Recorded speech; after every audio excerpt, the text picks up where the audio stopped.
Hi guys, in this video I'm gonna show you how you can add a reference image in Blender. It's quite easy. Firstly, we have to delete all these things. Hit right click and just click on delete.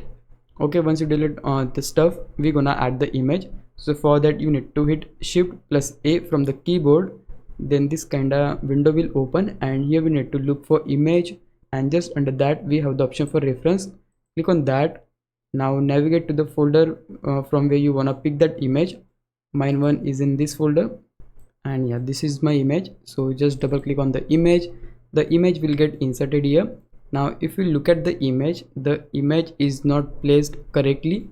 So in order to do that, first select the image, hit alt plus R key from the keyboard, and you will see that the image is placed on XY axis. So it is looking good. In order to place this vertically, what you need to do, just hit R key from the keyboard. Once you do that, now hit X key, and now we're gonna type here 90 and just hit enter. And yeah, you can see that the image is placed correctly. If you found this video helpful, please leave a like, subscribe the channel. I'll meet you in the next one. Bye bye.